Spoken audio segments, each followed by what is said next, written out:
So when my parents said, hey, you should do this, you should go to this university, you should go to this location, you should hang out with these people, you shouldn't say this or you shouldn't do that.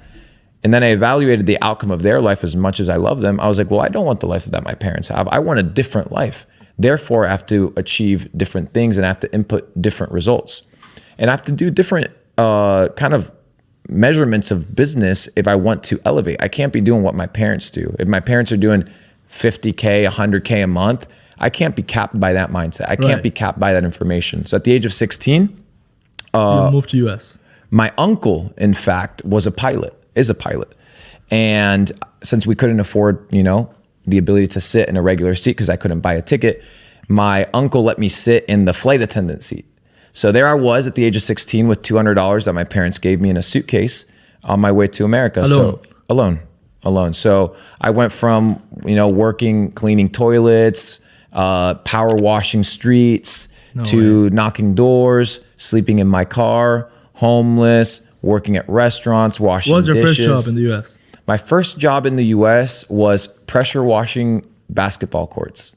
Wow. That was my first job in America, bro. And then cleaning toilets was my second job. Cleaning toilets? Yeah. You've cleaned toilets? Clean toilets. And there, it was called code brown or code black when a toilet got clogged.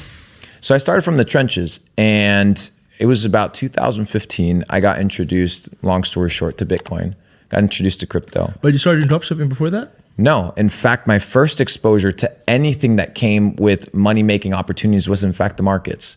And then, of course, you have a $25,000 threshold in order for you to day trade, right? Because America has this bullshit rule that you can only trade like 3 times every couple days if you have a balance less than 25K, because they don't want people getting liquidated. So it's like, my first goal is, how can I make 25K, right? To be in a situation where I can, in fact, day trade. And I don't have to put a trade and swing it and wait for it. So I was like, I need to make more money. Right. So I started waiting tables, doing 2-3 jobs at a time, sleeping in my car, saving money.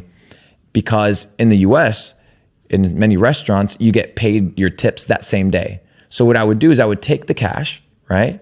I would go to Wells Fargo, the ATM in my car. I would deposit the money. It's so vivid in my mind. I would deposit the money. It would be instantly reflected, the balance in my bank account. Yeah. And we would spend half of the budget buying crypto, right, on Bitstamp.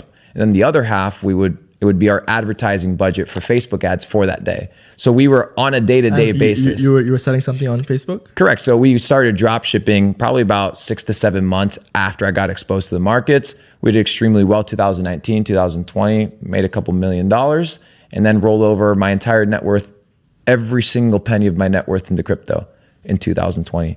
In the crash of March, I remember we were playing Call of Duty. Yeah. I rented a villa in Miami while everybody was freaking the out about COVID. I was just chilling, making my money, making my moves.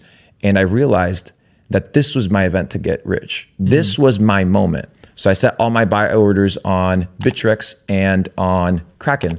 And I was buying order blocks of Ethereum, $10,000 every order block at like $90 a piece. Yeah. And then we were buying Cardano at half a penny. Wow. And my biggest play, of course, was, which is what I'm most famous for, is PancakeSwap. Your top 10 holder in PancakeSwap. I was a top 10 holder. I owned 1% of the not of the circulating supply, the whole supply of PancakeSwap, even though they continue adding tokens now. But I owned 1% of the supply, sub 50 cents or sub $25 million market cap, something ridiculous. And I rode that up to $2.6 billion market cap. So much so that I tattooed it on my neck. So how much did you make from that investment? Millions. It was a good opportunity. Yeah. A lot of money. Yeah. Enough to put me away for the rest of my life. Yeah. From that play alone, 30 years. I could live 30 years just from that. How much money was it? A lot. Like, you care to see the amount? Over 5. Over $5 million? Yeah. Nice. Amazing. And how much did you make from the drop shipping? Generated over 16. $16 million revenue. Damn, that's crazy. Yeah, easy light work, bro.